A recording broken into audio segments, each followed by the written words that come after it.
Welcome. It's Medical Monday. It's Medical Monday. We are live, and I'm giving you all of the hot health topics in the headlines. We're going to start off with me giving you your weekly dose, where I'm talking about all of the medical topics that everyone's talking about, including beauty parlor strokes. Yes, you can literally have a stroke while getting your hair done. A 50-year-old woman just had a stroke just because of her head positioning. We'll talk about it. And then we'll also talk about sleepy stickers. What are those? Well, there have been teachers who have been giving elementary school kids medicated stickers to make them go to sleep. Sleepy stickers. Yeah, they're doing it without permission. And then we will also talk about something else that's really been going on, and that is Fat Joe. Fat Joe is stepping into politics. He has a PSA on healthcare. We'll get into that.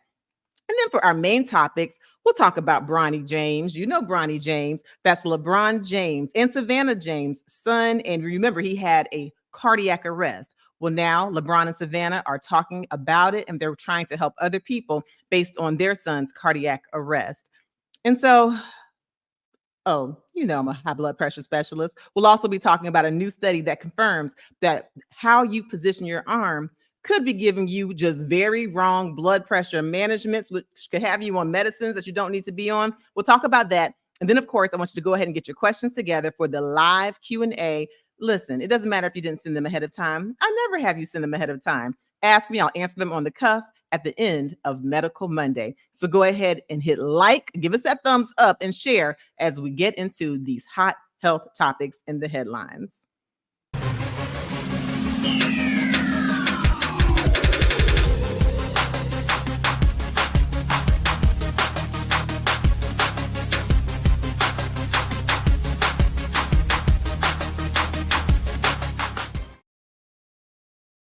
We are live. Come on in here and hit that like button. I'm Dr. Frita, and we are going to have ourselves a fun, evidence-based Medical Monday. But of course, I'm not doing it without my co-host, Shador. How are you doing? Doing pretty well, Dr. Frita. How are you? Good. I'm great. And of course, Shador is my practice manager and my co-host, and we are going to get into these topics. I hope you had a relaxing week last week, Shador. Well, you know me, Dr. Frita. Never really relaxing, maybe never really relaxing with someone who's with a 2-year-old child either. But hey, life is life. Well, I, on the other hand, Shador, did relax because, I went on a vacation, on a birthday trip, on my good friend and line sister's birthday trip. We've been friends since we were 17 years old. And we went to Puerto Rico, and it was just I just relaxed and relax. But we'll see if I can wake this brain up and get us into some of these hot health topics, Shador. So let's start off with the weekly dose. I'm giving you your weekly dose. These are the headlines that everyone's been talking about. We'll run through those quickly, and then we'll get into our main topics. So let's start off with the beauty parlor. Raise your hand if you've ever been to a beauty salon, if you've ever been relaxed and had your head leaning back in the sink. Okay, well, there was actually a 50-year-old who had a stroke. Yeah, due to the positioning of her head in the sink. Her head was leaned back. She had a beauty parlor stroke. So here's what happens. It's a real phenomenon. It was first coined in the United States in 1993 because, you've all been to the beauty salon. You've either seen it or had your hair washed where your head is leaned back. It's hyperextended, right? Well, if it's hyperextended, leaned back for too long or in such a position, it can actually cut off the blood flow to the vertebral artery. That's one of the arteries that supplies blood flow to the brain. And if that happens for a prolonged period of time, you can literally lose that blood supply and have a stroke. This is what happens to this 50-year-old lady, and she's not the first person to whom it has happened. So there are ways to prevent this. And of course, clearly, with everyone going to the beauty parlor strokes or salon strokes aren't happening to everyone, but it's certainly something of which you should be aware. So here's what you should do. You should ask your stylist for neck support. And typically, I know when I go, there's already a nice neck support, but you may even want to bring your own, like a towel or a neck pillow, to make sure that when your head is leaned back, it's more in a neutral position as opposed to being extended all the way back. Okay. That can prevent you having some of that compression. And then if you are a person who has certain chronic medical diseases like high blood pressure, diabetes, or if you've ever had neck surgery, if you have neck issues, you might be at risk. So make sure you let your hairstylist know of any medical problems you have. And if you fit any of these descriptions and you go to the beauty salon, consult with your physician and say, hey, am I at a high risk for a beauty supply stroke or a beauty parlor stroke? It's something that's in the headlines and it's actually a reality, not a myth. Something else that's been in the headlines, Shador, I want to go ahead and roll this clip because this is going to make all the mamas mad. Sleepy stickers. Oh, yeah. One moment. All right, here we go. Have you been getting a special sticker in school? He said, yes, Mom. I get a special sticker. I said, what does the sticker look like? He said, I get it right here on my hand. And it has the storms with the clouds and the stars and the moon. And so I said, well, when do you get it? He said, we get it. And after we get it, I go and sit down. And then after that, we go file net. Right now, I see parents are pushing for criminal charges after they say teachers gave sleeping aids to their children. 2 Northgate Crossing elementary school teachers, they have been removed now from class and placed on administrative leave as police investigate the allegations. Parents want to know how long this was going on. We've been doing this to our kids. They know what the side effects I'm are. not sure how well that's coming across, but there's a mother there, who opened up saying that her son was like, yeah, we get these stickers and the stickers have the moon, the stars, because these are quote unquote sleepy stickers. So that's what the teachers in this elementary school have been giving to students. I know at least four of these teachers have been relieved of their duties because at nap time, they're giving students sleepy stickers, which have medications where it has not been confirmed which medication was on these particular stickers, but there are stickers that look similar to that have melatonin. I don't know if that's the one, but there are stickers that have melatonin that help people to go to sleep. The problem is these children's parents did not give the teachers permission. So the teachers were medicating their children without permission. Okay. And so there's actually a police investigation going on. And there were multiple teachers involved with giving sleepy stickers. Okay. Can you imagine that your child coming home and all of a sudden getting a medication like melatonin? And melatonin is something I will say that's typically a safe agent. It's actually something that we make in our own bodies. We make it in our pineal glands and it helps to regulate your sleep-wake cycles. But there's some side effects that can occur, especially if your child has some type of a medical issue of which the teacher is not aware. Melatonin in some people can cause headaches. It can cause nightmares in children, and it can cause mood disorders. In fact, there was one daughter who had been getting one of these sleepy stickers, who had no problems sleeping before, no problems with night terrors or nightmares. And now her mother says that she can hardly go to sleep because she's scared because of monsters under the bed. So it is possible that she could be one of the people having nightmares as a side effect of the melatonin, if that's the medicine that it was, but of the sleep sticker that her mom never even gave permission for her child to have. So that is a whole mess. And then the last topic of our weekly dose before we get into our main topic is Fat Joe. Fat Joe, he has a public service announcement on healthcare transparency. Let's see if this clip is clear. You're probably used to hearing rapper Fat Joe like this. Nothing can stop me. I'm all the way up. But the big man from the Bronx is also a healthcare advocate. Right now, millions of people get robbed, not by the guys you might think, but by hospital and insurance company executives. They crooks. That's Fat Joe and PSA by Power to the Patient. An organization that wants Shador, are you hearing that playback well to you? Yes, I am.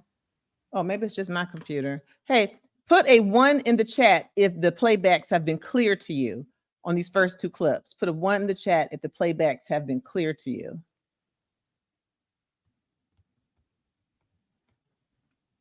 Do we have any ones? Not just yet, Dr. Frita. Okay. All right. Well, who was the first person in the chat? First person in the chat today was Miss Julietta. Hi, Miss Julietta. Good to have you. Miss Julietta, were you able to hear either one of those playbacks clearly? Give me a yes if you were able to hear it clearly and a no if you weren't. So we got a 1 from Miss Nora. R. Barnes says it's not clear to me either. Yeah. All right. But that's okay. I'll tell you what's in the clip. And thank y'all for joining us today. Please make sure you give us a like and a thumbs up. So here's what's going on with Fat Joe. Fat Joe, we know he's a rapper, he's an actor, and he's very active in his community. And he's from the Bronx. He's proud to let you know. Well, he actually did a PSA where he partnered with Power for the Patients because there's a lack of transparency, and this is true, in the cost that hospitals have, that insurance executives have. And so it's like they can pretty much charge patients whatever they want, and we don't actually know what the original cost is. And so with that, that puts us as the consumer in a pretty unfair situation, I would say, where we have to pay all kinds of money. Here's the thing. There's actually been an executive order in place, and the Department of Health and Human Services has been told, it's been reinforced for them to start to enforce it with the hospitals, but the hospitals have not exactly been compliant.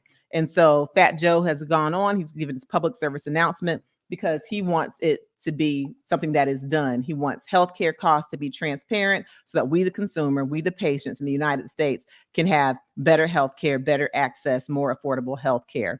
And so, you know, it's always kind of a neat thing when there is that intersection between hip hop culture and politics and health and all of it. So that's what's going on. So those are our that's our weekly dose. Those are our health topics. So let's go ahead and get into some of the main topics, which I'm really, really excited about.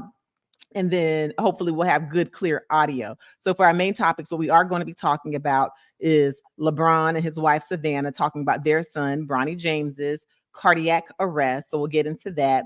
And we'll definitely talk about Hurricane Milton and the mental health effects of that. And then, of course, I'm excited about the conversation about blood pressure because, oh my gosh, when blood pressures are not being taken correctly, which oftentimes even at the doctor's offices are not being taken correctly, it really can affect your measurements and it can affect your readings. And so let's go ahead and get started. I first want to talk about Hurricane Milton. And first I want to ask, please put a 2 in the chat if you or any loved ones were affected by Hurricane Milton. If you'd like to explain how you were affected, then please do share. And then we're going to get kind of into some of the mental health discussions. Let's go ahead and roll this clip. 6 to 9 foot storms surge the National Hurricane Center. So the current path of the storm is a worst case scenario for the region. ABC's Whit Johnson joins us there live now. Whit, give us a sense of what you're experiencing on the ground.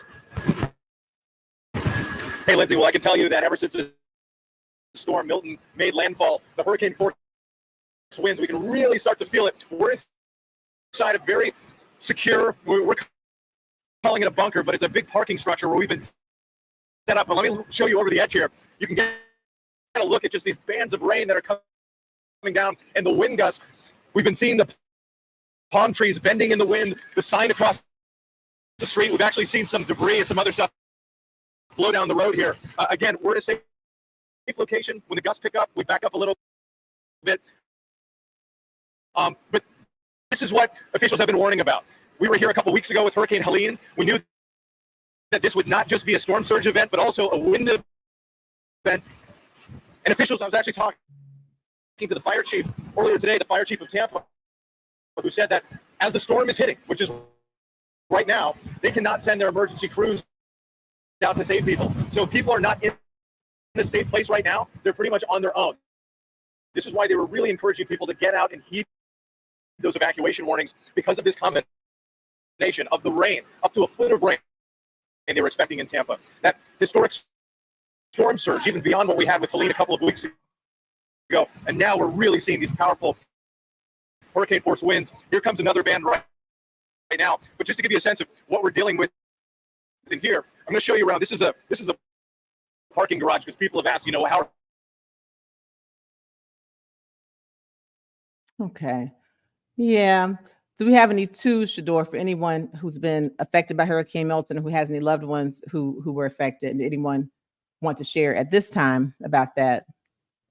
Yeah, so Miss Alfreda, hello. She placed the 2. Hello. No So I'm explanation. sorry, How man. was I the hope audio on that one, Dr. Frita? What's that? How was the audio? I couldn't hear it well. Is anyone in the chat saying that they're having problems hearing the audio? Yeah, a couple are saying not clear. The audio is not clear. Okay. All right. So maybe for these last ones. Maybe we'll just do photos if possible, or just do a real quick look at the audio just so they can see. Yeah, I'm not really sure what's going on. Okay. So we've had some people who are affected by Hurricane Milton. It's really something, because one of the things that can cause stress, Shador, is not being in control of a situation, right?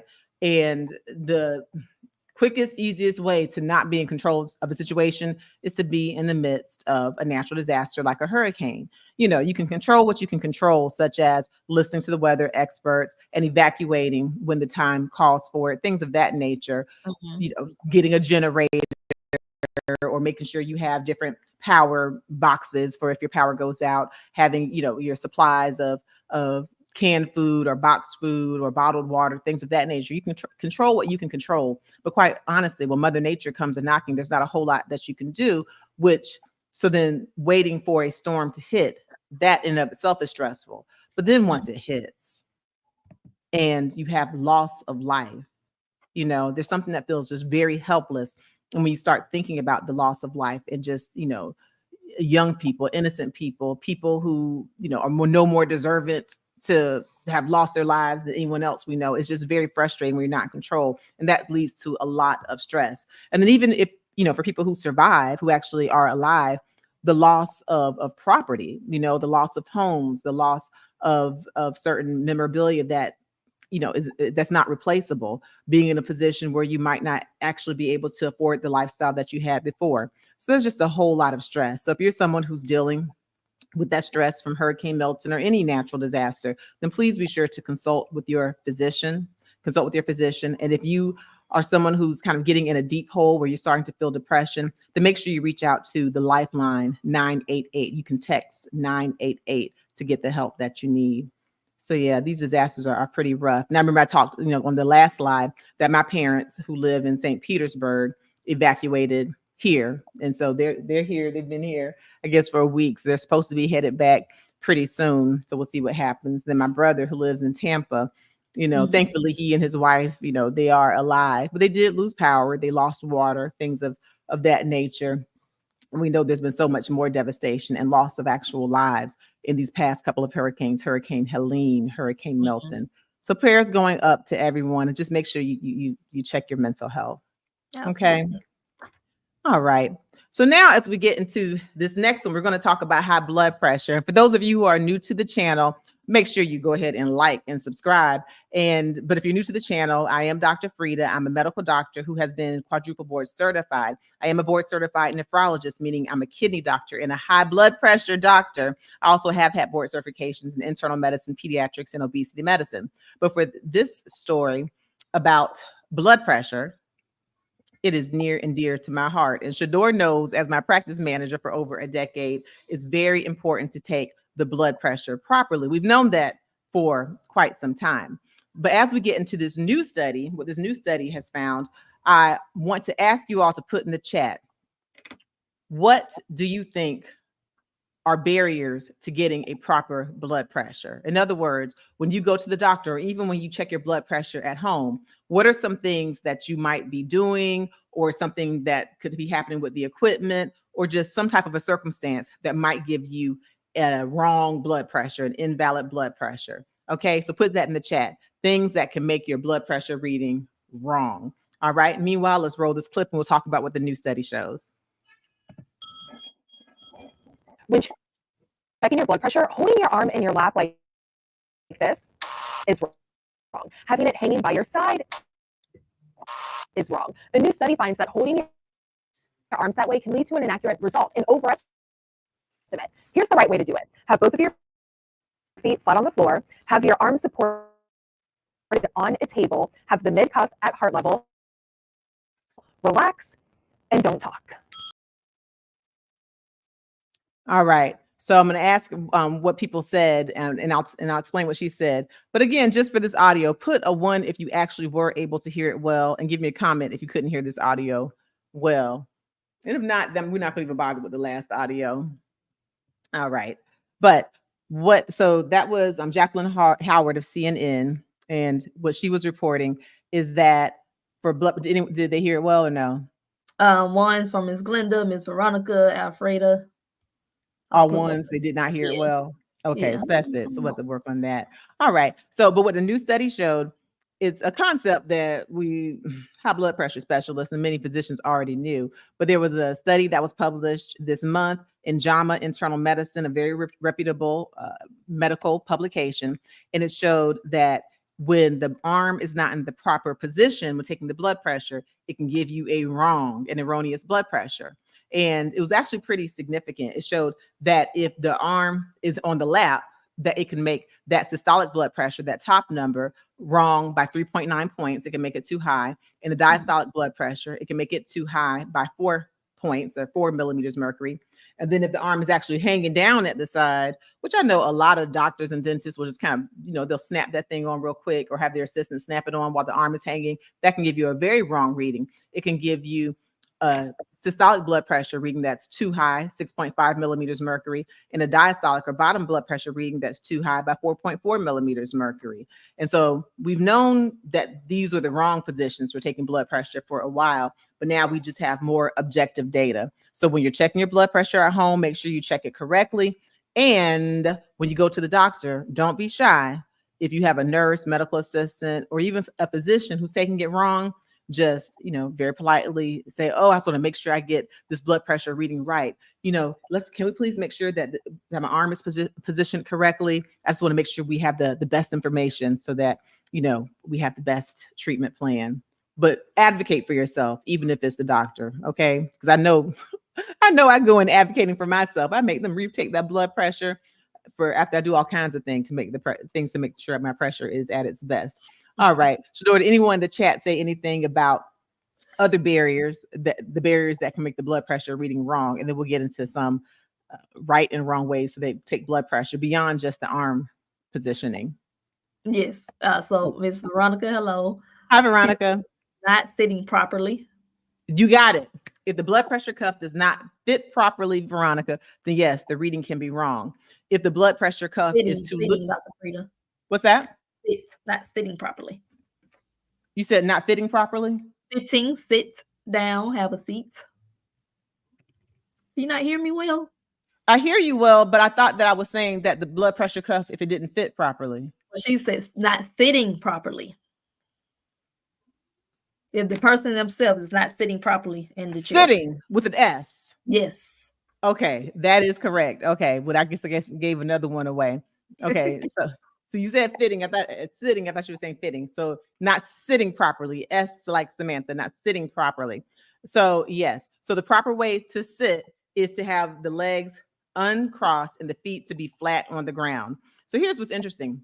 If you're not sitting properly and if your legs are crossed, then that means that your legs could be kind of like a tourniquet, which could make you have a higher blood pressure in the arms and in the upper extremities and the upper body, and that can give you a falsely elevated blood pressure. So you want to be sitting with a chair that has a back, okay, so proper back support. You want your legs to be uncrossed, and you want your feet to be flat on the ground. You want to sit properly for good blood pressure. Thank you, Ms. Veronica. That is accurate. Thank you, Ms. Veronica. Dr. Frita, just off topic, Kevin has a suggestion. Hi, Kevin. He says the video seems to be playing at 2 times the speed and maybe in the settings. Okay. I'm gonna check that out. I wonder if that would be the settings on my end for the StreamYard. Yeah, I'm not sure. We'll have to check that out. Okay, we'll go back and do a check on that. But you're right, it does seem to be going pretty fast and pretty choppy. Thank you. All right, thank you. All right. Kevin. Anyone else say anything about what could be a barrier to proper blood pressure medicine, proper blood pressure measurements? Yes, Francis. Hello, Francis. Hi. He says where the cuff is positioned on your arm. Okay, that's true as well. So the cuff should be positioned pretty much right in the belly of that bicep, right in this part of the muscle. Okay, if you have it down too low, certainly at the bend of the arm, that's not going to be accurate. And you certainly want to follow the instructions that are on the cuff that tell you how to position it. And so so that the part that's needed to detect the blood pressure properly is over the artery that it needs to be over. So it's important to follow instructions properly, whether you're at home or in the office. So yes, if it's not in the proper place in your arm. Good, thank you. Following up on proper placement, Miss Marilyn, hello. Hi, Miss Marilyn. He says, Dr. Frita, when they take my blood pressure, sometimes they take it in my lower part of my arm because I have large arms. They don't have a large enough cup to take it. Okay, so then you brought up what I was saying before. If the cuff does not fit with an F like Frida, if it's not fitting properly, that can be an improper measurement. But let's talk more about this, Miss Marilyn, and what they're doing. So it is true that if you have larger arms, if they give you a standard cuff, then a cuff that's too tight will give you a falsely elevated blood pressure.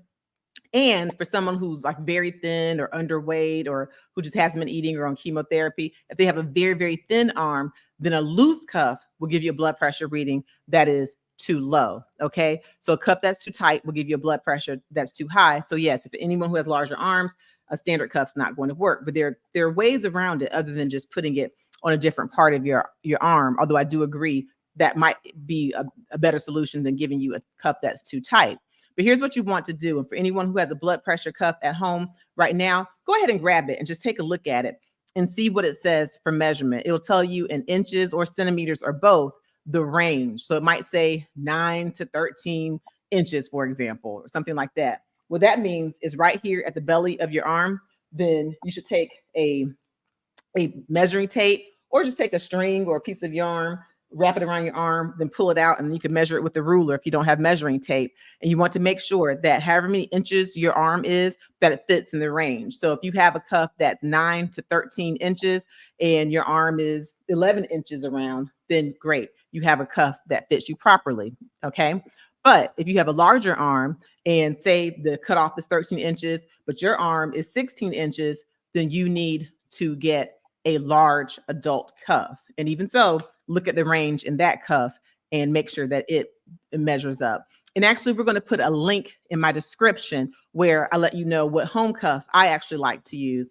And it's one that I find to be accurate. Plus, in organizations where other physicians and high blood pressure specialists have kind of gotten together and tested cuffs, they also are in agreement. So we'll put that link in the description. Or even if you go to dr.frita.com, DRFRIT, as in take care of yourself, a.com, then you'll see my favorite things. Okay, you can go to my favorite things and you can find that blood pressure cuff. And that is an accurate blood pressure cuff. Now, it comes with a standard cuff. And so you'll need to search if you're someone who needs a large cuff, or if you have a tiny arm that's less than 9 inches, for example, you may need a standard children's cuff. Okay. And then if your arm is even larger than the larger cuff, then some companies may sell an extra large cuff, or you may actually need a leg cuff, okay, like a thigh cuff, but you'll be able to look at the measurements. So yes, for the people who are putting it on your arm, that may actually be giving them a more accurate reading in the lower arm than it is of the upper arm. But I would ask them, hey, can y'all please get me a large adult cuff or even a thigh cuff, if your arm is large enough for a thigh cuff. That's going to be important, because what you don't want is for them to be getting blood pressure measurements that are too high, and then they're giving you too much medications. And then you also, of course, don't want with the measurement in the lower arm for them to be getting falsely low blood pressure, and you're walking around with blood pressure that's higher than you think. But yeah, that's a very important one, how the cuff fits. Anyone else? Yes, Planet Life. Hello. Oh, you're back in town, Planet Life. Hello. Can it be due to a full bladder? You got it. You got it, Planet Life. It's very important to have an empty bladder. So make sure you've urinated right before getting your blood pressure taken. A full bladder can give you a falsely elevated blood pressure. All right, move to the front of the class, Planet Life. Anyone else? There are a few more reasons. No, I don't see any other reasons. But Okay. Christina. Hi, Christina. She says recommendation: check your blood pressure on both arms to see the difference. Oh, that's good. That's good. Especially initially when you're checking your blood pressure, because if you have some like a narrowing in a major artery, in a major upper extremity artery on one side, that can give you a discrepancy. And then certainly if someone has a hypertensive emergency, which can occur and they're in the ER, they need both arms checked, because sometimes it can let us know if they're having an aortic dissection or something major. Once you've established a baseline and you know that both of your arms are similar, then it's not necessary to always check in both arms. But yeah, if you're new to checking your blood pressure, or if you have a very high blood pressure, anytime you have very high blood pressure, checking in both arms, that's good. All right, so we hit on the arms. So the proper way to take your blood pressure, the arm should be at heart's level. Okay, so typically resting on a table or a desk. Your feet should be uncrossed, flat on the ground. Bladder should be empty. You want to make sure that you are relaxed. Don't take your blood pressure as soon as you've rushed into the doctor's office and you fought with the parking folks and you had road rage and you told off somebody in the elevator who was looking at you funny. Don't get stressed out and then check your blood pressure. Do some slow, deep breathing, relax, relate, release before you take your blood pressure, and advocate for yourself. If the medical assistants are trying to rush you, say, wait, I need to take a beat, before I take my blood pressure. And also, you don't want to take your blood pressure right after you've done intense exercise or right after you've told off your child for not taking out the garbage. You don't want to take it in a high stress situation. Make sure after we have this live that you check out my video right here on this Dr. Frita YouTube channel, where we have over 785,000 subscribers. Make sure you subscribe. If you haven't subscribed, join the party. But go ahead, and I have a video on how to properly monitor your blood pressure at home, where I go into details on some of these things that we have discussed. Thank y'all for your participation. Yeah, I love this group. It's really neat. And so now we'll move on to our next topic. But I have something else I want to make sure that you are fully aware of. Again, make sure you hit that like, hit the subscribe, share. It helps our algorithm. It lets YouTube know that we're here actually giving some good evidence-based helpful information. So tell a friend to tell a friend. Put that link in your group chat, your Facebook, your Instagram, and just go ahead and it's just really a free way to help to support the channel. And then also, we are going to have our brief Q&A at the end of this Medical Monday, like we do on every Medical Monday.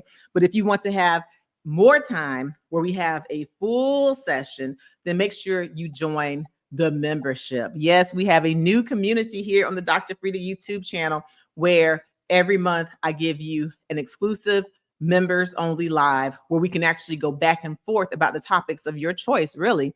And also, I have all kinds of content on the members only page. In fact, while I was on vacation, and just walking and just living my best life, I gave a couple of good videos on some exclusive content. Only you will get that members only content. And then even for the general videos that I do, members will oftentimes get the first look before I release it to everyone else. And you get loyalty badges and other custom emojis and other fun things of that nature.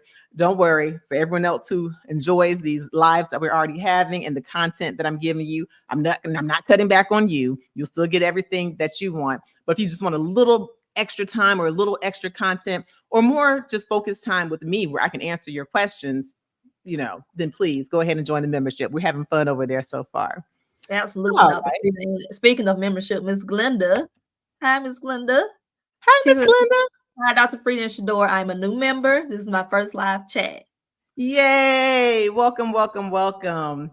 Thank you for joining us. We give evidence-based information. And make sure you also check us out over on my Instagram at dr.frita, on Facebook. I give different content, TikTok, on different channels. So we just have a lot of good fun.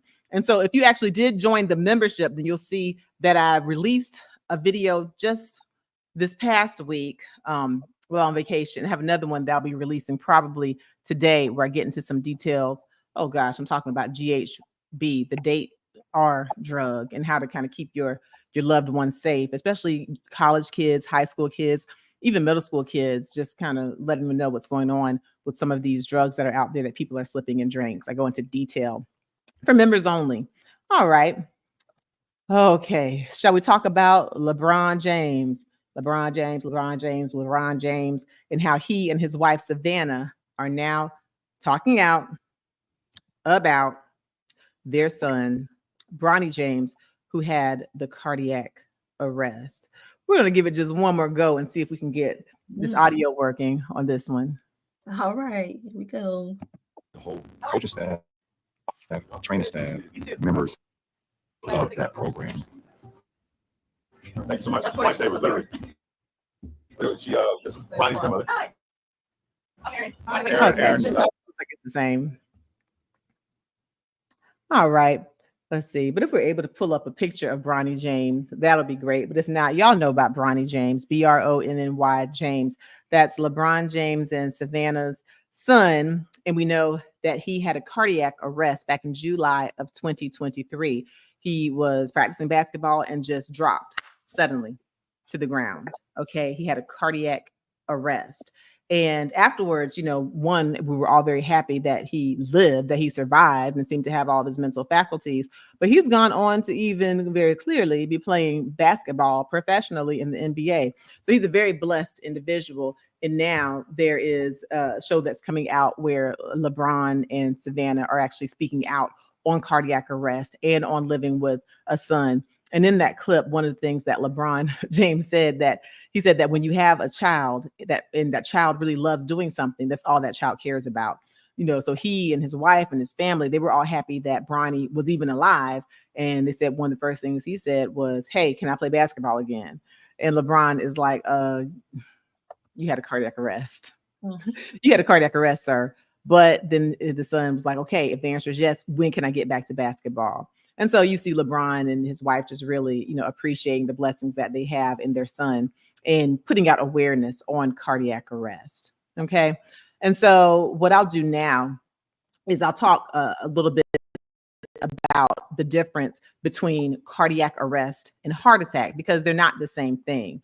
And yes, a heart attack can lead to one having cardiac arrest, but you can have a heart attack without having cardiac arrest, and you can have a cardiac arrest without having a heart attack. And so sometimes there's a little confusion, but I will get into it right here. But as I get ready to get into it, I'll first talk about the cardiac arrest, what that is, and then I'll talk about heart attacks. But I want y'all to go ahead and put in some warning symptoms of heart attacks, specifically heart attacks, because the cardiac arrest, we'll talk about that warning symptom or lack thereof. So so go ahead and put in warning symptoms or signs of a heart attack. And first I'll talk about cardiac arrest, which is what LeBron James' son, Bronny James, had.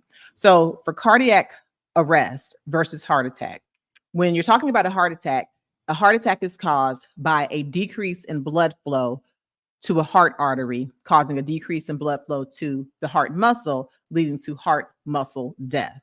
Myocardial infarction,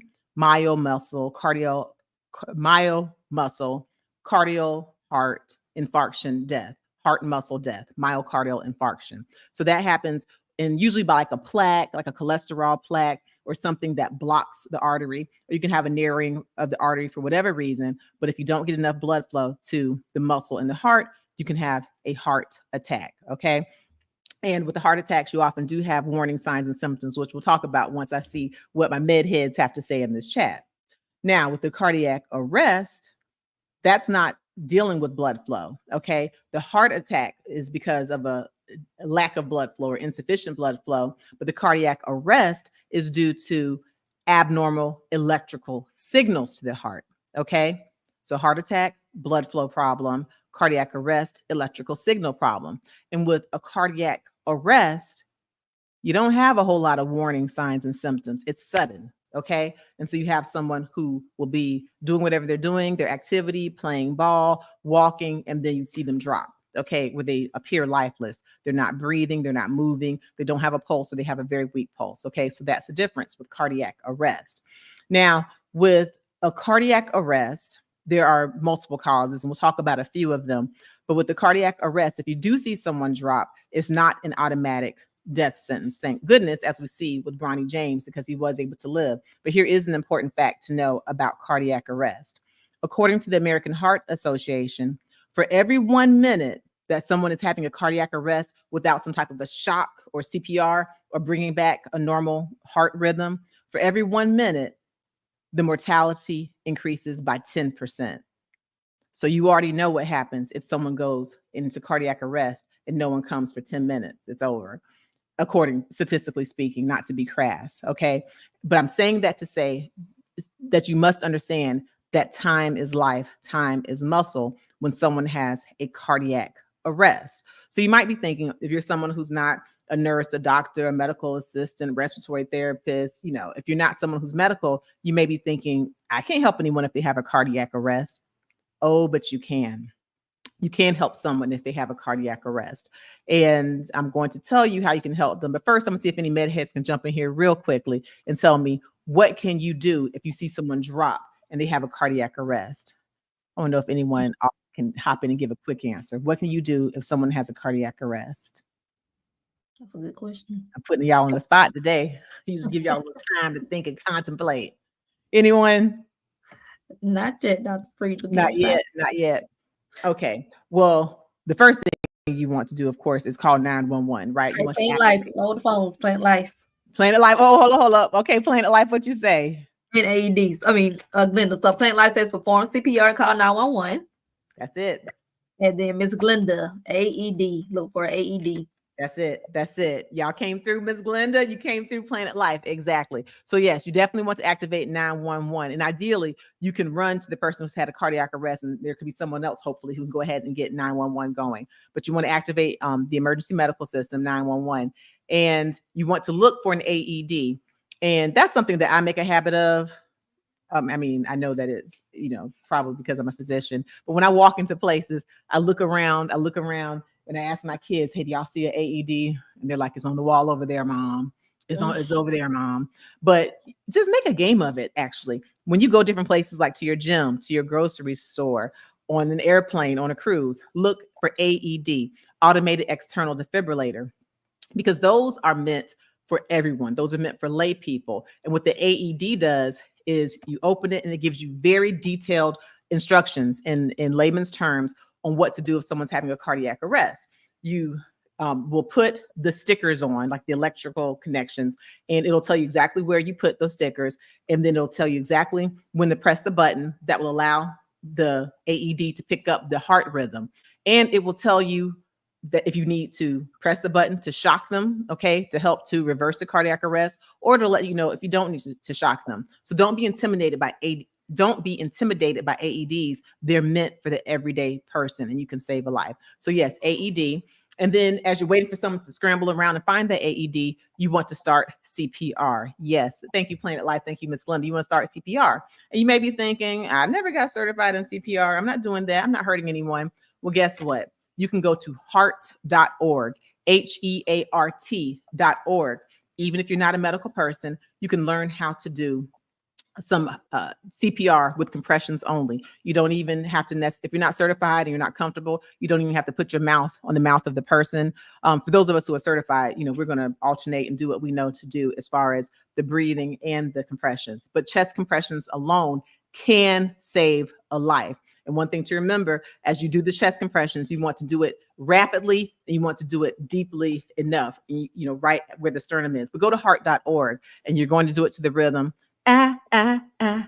Staying alive, staying alive. Staying alive, staying alive. Keep that in your head if ever you're in the position. And, you also want to make sure that the person is lying flat, and you want to really clear the chest of clothing, and that'll make it easier to be able to put the AED in. And as you get started, hopefully 911 will come quickly. But yes, cardiac arrest, there's all kinds of reasons. So even though heart attack and cardiac arrest are two different things, a heart attack, which can lead to scarring of the heart, can cause an issue with electrical activity. So having heart disease or ischemic heart disease can put you at risk for having a cardiac arrest, even though they're two different things. Also having cardiomyopathy, like a heart that's really stretched, like too big, like if you had viral myocarditis, like a Coxsackie virus, or if you had a certain chemotherapy, like adriamycin, which caused your heart to dilate, that could put you at risk for cardiac arrest. Or if you have alcohol overuse, if you're someone who drinks excessive amounts of alcohol, there's something called an alcohol cardiomyopathy that can stretch the heart, and certainly congestive heart failure. If the heart ejection fraction, how strongly the heart pumps, if that gets too low, then that could lead to you having a high likelihood of having abnormal heart rhythms and cardiac arrest. Okay. Did anyone put any of the symptoms for a heart attack? Because that's what we're going to get into next before we do a quick Q&A and close out.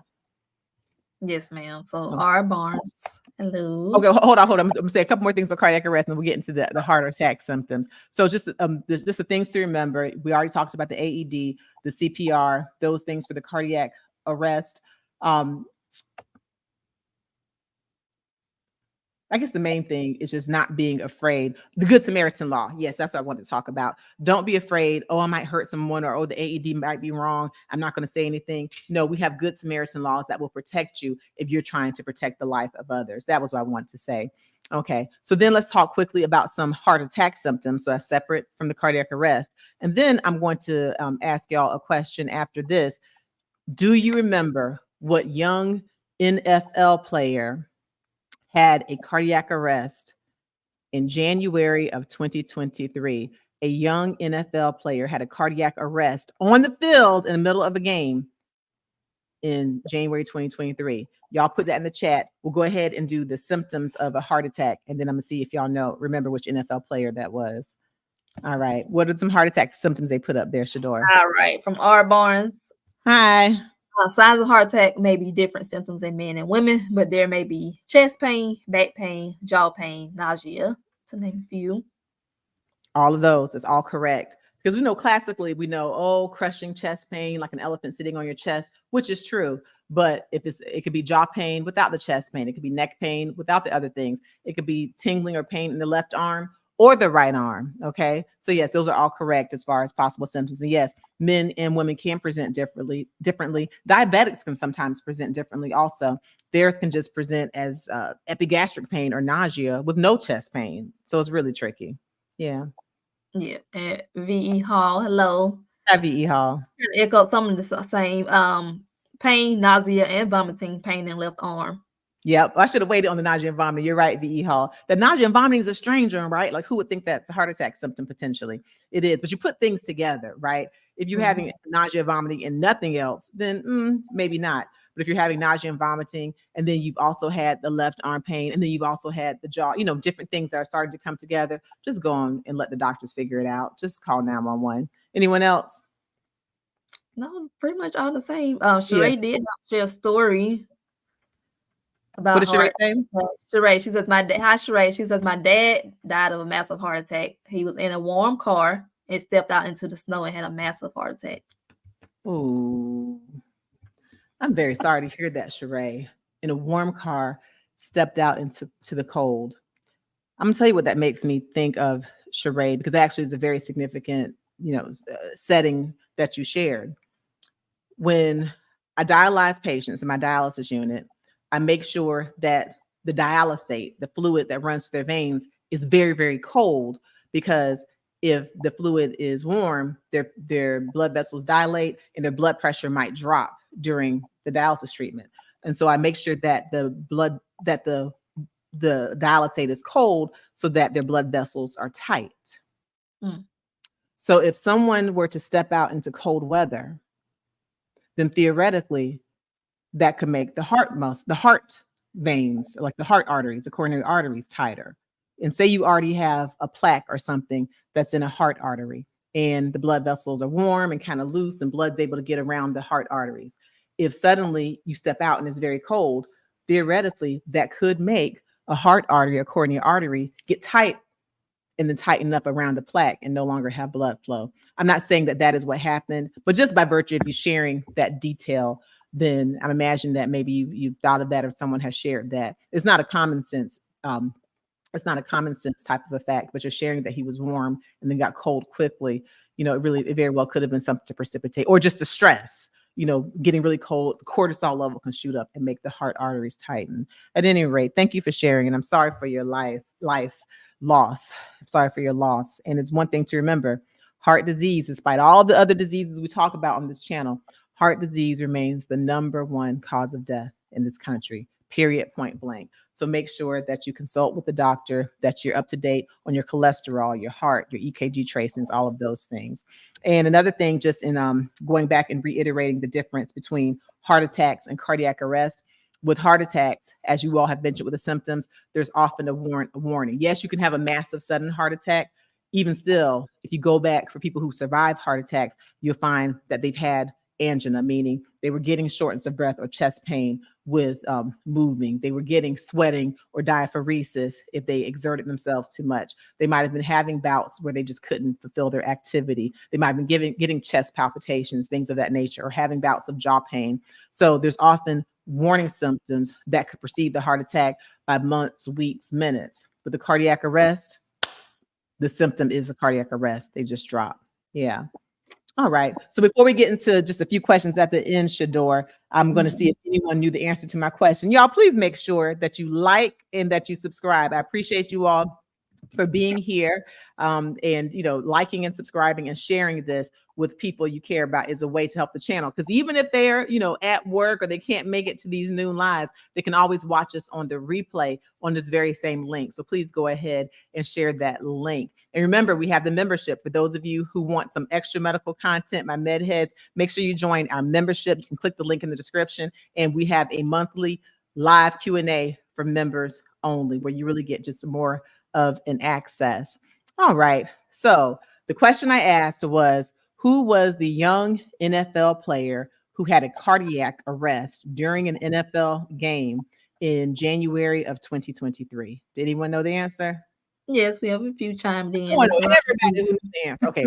Miss Rosalind was the first time. Miss Rosalind. Hi, Miss Rosalind. What you say? Number 3 on the Bills, Damar Hamlin. Damar Hamlin. I just love his personality, and I'm so grateful that he seems to be doing well and seems to be thriving. Oh my goodness. Who else got it? L. White. Hi, L. White. Okay. Very good. And Damar Hamlin. Yep. Very good. So here's a fun fact. So back in January 2023, after that happened, after the NFL game and Damar Hamlin of Buffalo Bills had the cardiac arrest, one of the national news shows, actually a few of them, but I went on one of them that reached out to me first. And actually the morning after, I was on this national news show sharing what happened to Damar Hamlin. He had what we believe was commotio cordis. So I don't know if that clip is going to play well, but if it doesn't, if you just Google on the YouTube bar, Dr. Frita, Damar Hamlin, it will bring it up. Listen, I'm a hopeless optimist. Let's just see just go for it. All right. Well, at least there's a still shot. Let's see. Which is something that occurs often in sports when the front of the chest is hit at the exact precise place at the exact time in the cardiac cycle to cause the heart to stop beating effectively. And oftentimes patients can die if there's not CPR or an AED in place right away. That was audio. It was great. Let's go ahead and play the rest of it. All right. Who would have thought? Last one of the day. Suffering a cardiac arrest after tackling a Bengals player in the first quarter. Here with more on a potential medical cause is Dr. Frita Fisher. Good morning, Dr. Fisher.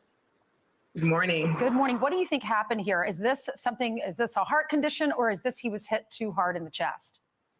This is horrifying is what it is. And it does look like, now that it's been confirmed, that he had cardiac arrest, that he got hit in the chest in really the most unlucky fashion. It's likely something called commotio cordis, which is something that occurs often in sports when the front of the chest is hit at the exact precise place at the exact time in the cardiac cycle to cause the heart to stop beating effectively. It causes an arrhythmia. So the heart is moving, but it's moving in a fibrillated fashion where you cannot get blood or oxygen to the brain, to the body. You pass out, and oftentimes patients can die if there's not CPR or an AED in place right away. Well, thank goodness they brought him back to life. CPR for about 9 minutes, we're hearing, and then the defibrillator saved his life. What are the effects of someone's body after going through that? The effects can really be detrimental. When the body goes without oxygen, you can get organ failure. You can have problems with the brain, an anoxic brain injury. You can get kidney failure. And I am a nephrologist, a kidney doctor, and I see this from people who have a lack of oxygen or have abnormal heart rhythms. You can also get liver failure, and patients can die. The important thing with CPR and having that automated external defibrillator is that it has to be done quickly, because every 1 minute of a delay from being shocked is a 10% decrease in the survival.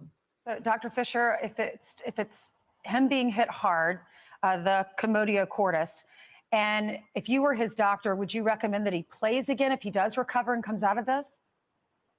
It's actually a bit premature to say, because he is a 24-year-old among the healthiest in the world, these football players.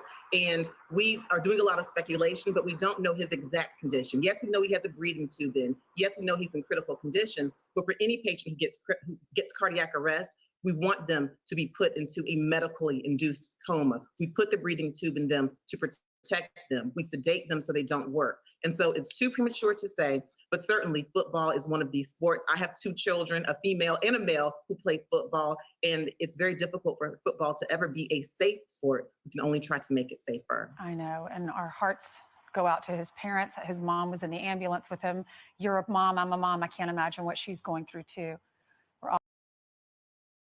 Oh, wow. You know, I really haven't gone and listened to that since, gosh, it's been over, over a year since it happened, going on 2 years.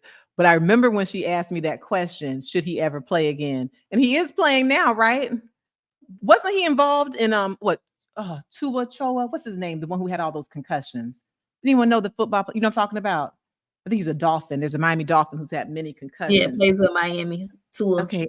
I think I heard Damar Hamlin's name in the mix of that also, like in one of those hits recently. If anyone in the chat knows, put it in there. If Damar Hamlin was involved in that hit with those concussions. But anyway, clearly he's playing, and that's why you can't predict what's going to happen with the 24-year-old. You can't predict it with Damar Hamlin. You can't predict it with Bronny James. And sometimes all of the science we have in the world, all of our statistics, all of our preventions, those don't have the final answer. Those don't have the final answer. And depending what you believe or who you believe in, the final answer is not always just in the medicine alone. So I'm very thankful that Damar Hamlin is doing well. And that was a neat little blast from the past. If y'all want to go back and look at that, you go to my television appearances right here in the Dr. Frita channel. All of the national news shows I've done, including Paternity Court. Sometimes there are different places we can get certain links to that. So Paternity Court, HLN News, Revolt TV, before all that Diddy stuff went down, the Griot, News Nation, those things, some of the Fox that I did back in the day, always talking about medicine, always just talking about medicine, not the politics. But there's a whole lot in my television appearances. I think y'all will be entertained by Sister Circle if you want to go all the way back to the day of those national news shows. All right, so we'll just answer a couple quick little questions if there's anyone who has any questions for the live Q&A. But remember, if you want to have full-time monthly live Q&As with just the members, so a condensed amount of people, then make sure you click the link in my description. We do monthly Q&As, and already I have all kinds of content that's for members only, where you get extra medical content plus extra life. Honey, I'll just tell you all about my life. Sometimes I just tell you all about my life, but I always mix medicine in there as well. So you'll see that by becoming a member.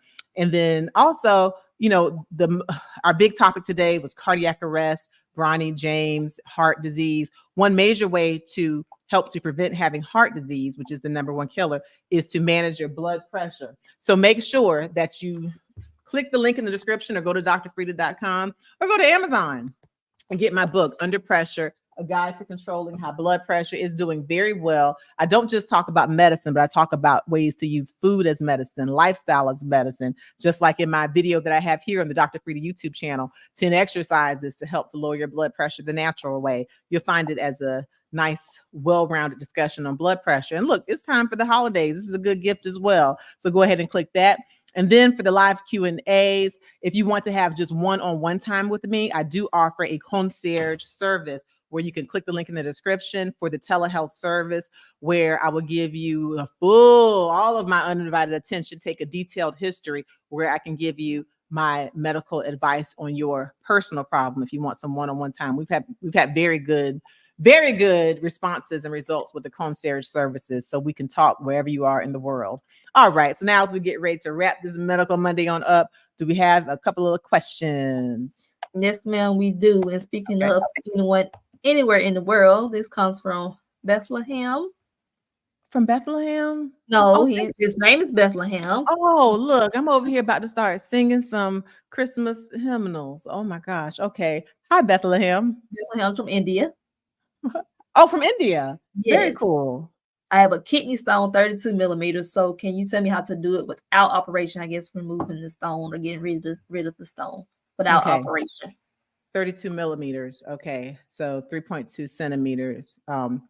Okay. So just remember, what I give you just based on the short question is information, and it does not replace the advice of your physician. But I will talk about kidney stones in general. So one thing that's important to do, and it looks like you've already done it, is to get the size of the stone and to find out if it's a stone that looks like there's flow of the urine going around it. In other words, if it's small enough to keep moving. And oftentimes, if they're less than 10 millimeters, then you will be able to pass it on your own. But even if there's less, oh gosh. even if you have a stone that is typically of a size that should move through on its own, if it gets caught in a bend, then it may be necessary to have a procedure. But here's some things in general to do to at least attempt to not have to have a procedure. The most important is hydration. And you want to consult with your physician or your nephrologist or urologist to find out how much hydration you should have. And in general, 3 liters. Now, if you're someone with congestive heart failure or lung disease, there may be a reason that you need to restrict your fluid, but you want to keep that urine flow really, really high so that the stone will have a better chance of passing. Also, if you have high hydration, that can help you to prevent yourself from developing new stones. So in other words, the way that stones are formed, you have different particles, right? Different particles that find each other, stick together, you get a stone. But if you have a lot of fluid in your urine, by having a lot of hydration, it's harder for those particles to find each other. Okay, so he said 32 millimeters, right? 32 millimeters, yes. Okay. The other thing, and again, it depends on the kind of stone you have. If you have like a calcium oxalate stone, for example, which is a common one, then having high citrate could be a way to prevent future stones. So high citrate, you find citrate in things like lemons, okay, and citrus fruits, things of that nature. And in some cases, a potassium citrate might be something that can help to prevent stones. And another thing that can help to prevent stones in general, having a low sodium diet. Even if you have a calcium stone, you actually don't want to decrease the calcium in your diet. That's like counterintuitive. So I'm just throwing out a few things, but the main thing, especially since you've already been diagnosed, and by virtue of you being diagnosed, I imagine you may have had symptoms enough for you to go to the doctor, and the doctor may have given you already, this may pass likely, it may not.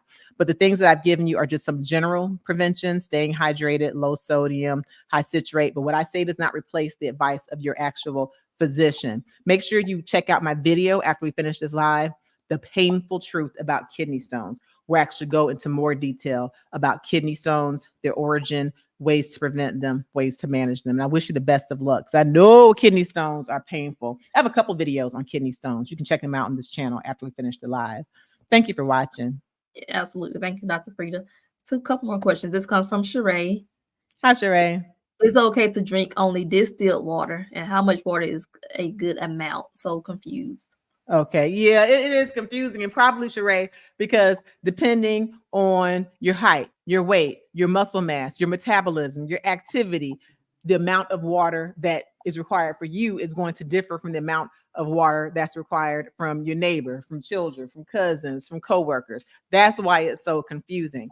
But in general, drinking distilled water should be all right. And just, in general, 2 to 3 liters of water tends to be okay for most people. So if you think about a 16-ounce water bottle, then 4 to 6 of those in the day. But again, it varies, and you want to consult with your physician to find out the proper amount of water for you. Here's something that you'll find very helpful, Sheree.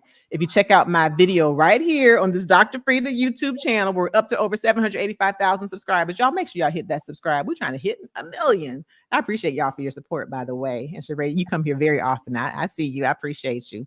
But check out my video on the benefits of drinking water. In that video, I actually talk about different bottled waters and some of the potential hazards. I talk about alkaline water and the people for whom alkaline water is best, and whether or not alkaline water is necessary. I talk about the filtering processes, rocks being used, all of that. I go into detail. So hopefully that can make you less confused, but I would give that video a watch and consult your physician to find out what water is right for you.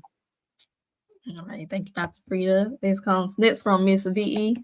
Hi, Miss VE. You join us quite frequently as well. Appreciate you.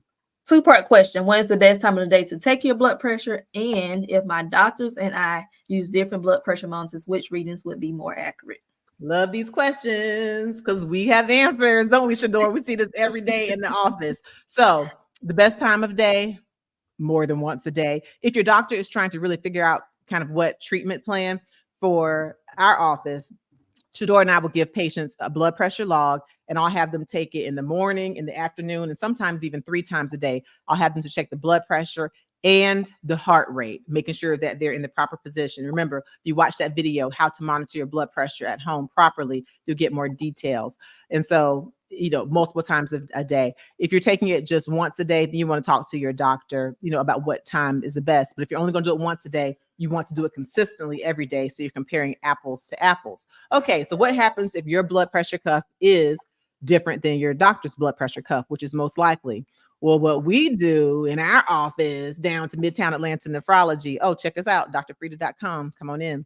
If we have patients to bring in their blood pressure cuffs, and we will compare their blood pressure reading to our reading so that we can see what, if any, discrepancy they have. And so they'll have an idea. Now, if we get a huge discrepancy, then we do they may need a new blood pressure cuff, or maybe they've been doing it just very wrong. But take your blood pressure cuff into your doctor. And if your doctor has a very busy practice, which many do, then you can go to your local fire department. Yes, that is a service that the fire departments offer.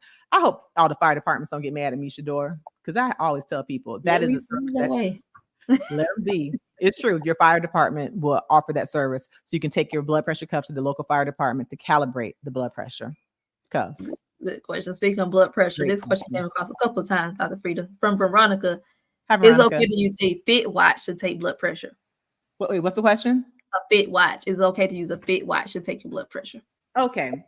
So for the fit watches, and I've seen some pretty decent blood pressures for the fit watches, but I'll be honest, what we have evidence on, the studies show us that the old-fashioned standard blood pressure cuffs, particularly the manual cuffs, are going to give you the most accurate. But if you have a fit watch, then what I recommend you do is that you compare it to a standard blood pressure measurement, a standard sphygmomanometer, maybe even go into the fire department and say, hey, can you check my blood pressure? And then you check it on your fit watch so you can have an idea. Because once you know if your fit watch is relatively accurate or just maybe off by 3 or 4 millimeters mercury, then it can at least give you some guidance so you know if your blood pressure is getting very high or very low. Is it the standard of care measurement for blood pressure? No. But can it be helpful in helping you to monitor your blood pressure trends? Yes. All right. And this question comes from our member only, Miss Glenda. Hey, Miss Glenda. All right, we're gonna wrap these up. Y'all need to come on over to the members only, because y'all know I'll sit here all day. I will sit here for an hour and just answer questions, because this is what I love to do. Okay, hi, Miss Glenda, and thank you for being. So this is about drinking the water. I heard if you divide your weight by 2, it should equal how much water to drink daily. True? That is one of the guesstimations I've heard people say, but here's the thing, Miss Glenda. If a bodybuilder, say it's someone who's my same age, my same height, my same gender, but she's a bodybuilder, and say she is 30 pounds heavier than I am, but then she's actually skinnier than I am, then just the flat weight doesn't account muscle mass or density of bones or fat mass. And so even still, that's not a hardcore. So that could be a guesstimation to start with. I still say consult with your doctor to see what's more accurate for you as far as how much water to drink. And remember, again, if you have lung disease, congestive heart failure, if you have nephrotic syndrome, if you have some type of a syndrome where you're holding on to too much water, or if you have your lungs that fill up with water, pulmonary edema, then it may differ. And so I get nervous, by the hard line absolutes as far as the measurements. I have heard that, but consult with your doctor and find out the amount of water that's right for you, please. All right. Thank you, Dr. Frita. All right. So we wrap on up. I know you want to answer all the questions, Shador. Well, What'd you say? Want one more? Or we roll on out. One more. This is from okay. We're gonna do one more. For everyone else who, if you have questions, then go ahead. Check out. I'm telling you, check out the membership. We'll spend the whole time once a month going back and forth. Let's see. All right. Are we still rolling? I'm back. Dr. Frita, I'm back. Did you pull a me? You fell off the screen. You pulled a me. I'm like, sorry. Wait, she ready to go? Show's over? Thought she wanted to do one more question. Oh, no. Don't do it like that. Okay. That is funny. Look, I was like, is anybody home? Okay, so good. All right. So we'll do one more question. Y'all click the membership. I'll let y'all know we're doing the members only live, where we're going to go back and forth for the whole time like we did and our last members only live. And of course, for all of you new members, thank you for joining. Check out the content that we have. I did a couple of videos while I was on vacation on the beach. I was still giving y'all medical information, some other information too. Don't worry about it. And then, and also before we close, I want you to make sure you check out my Instagram where I did a video. Talking about Diddy and him allegedly going through opioid withdrawals. Okay, I was talking about him going through opioid withdrawal. I'm talking about I talked about opioid withdrawal syndrome. Okay, because we know fentanyl, Percocet, OxyContin, a lot of people using prescription drugs, or people slipping fentanyl and giving you hot doses of stuff. Lord help us. So just so you can know what that opioid withdrawal syndrome looks like, because it can actually be life-threatening.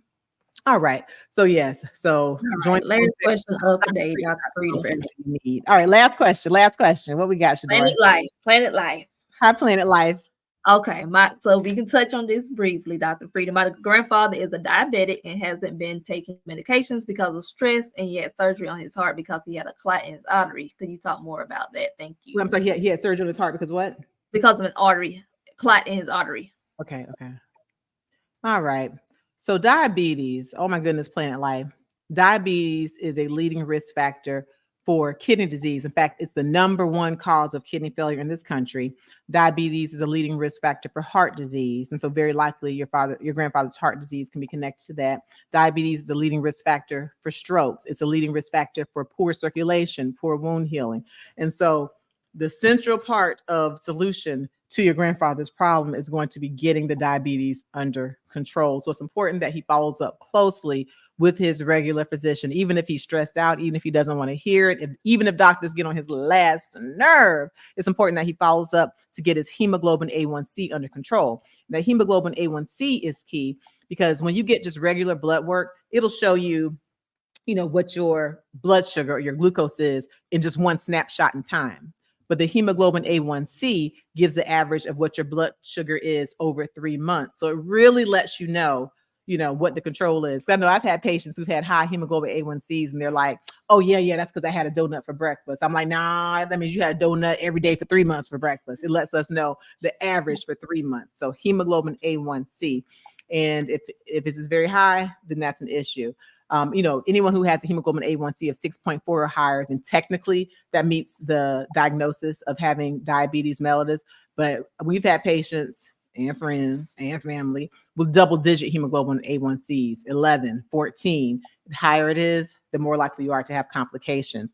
And there are things that he can do. Yes, if he has diabetes that has already caused issues like heart disease, then very likely they'll want him on medicine, perhaps insulin, perhaps something like an Ozempic or Mounjaro, perhaps a Jardians. There's all kinds of medications, but lifestyle is key. Food is medicine. Please share this with your grandfather, Planet Life. Have your grandfather to watch my videos on diabetes. If you put in Dr. Frita diabetes, I have ones on the best foods for diabetics to eat, the worst foods for diabetics to eat, diabetes explained, so you really understand the mechanisms behind it. I have a lot of videos on diabetes. And yes, my dog in the fight is that diabetes is the #1 cause of kidney failure. I'm a board certified kidney doctor. I want us to dodge it. All right. So we'll slow up on the questions now. That's always fun. Remember, click the link in the membership. We'll do a full session every month, live Q&As. We go back and forth. You do follow-up questions. I promise you, we have a good time. I thank you as always to my co-host Shador for being here for this YouTube live Medical Monday, where we talk about all of the hot health topics and the headlines. We will be back. Make sure that you share this for those who didn't have a chance to watch it. Share it with them. They can watch it in the replay gang, and you can comment on the things that we talked about. And also, please, before you leave, make sure you like this video, share it, and subscribe to this YouTube channel. All right. We'll see y'all for the next Medical Monday. I'm Dr. Frita.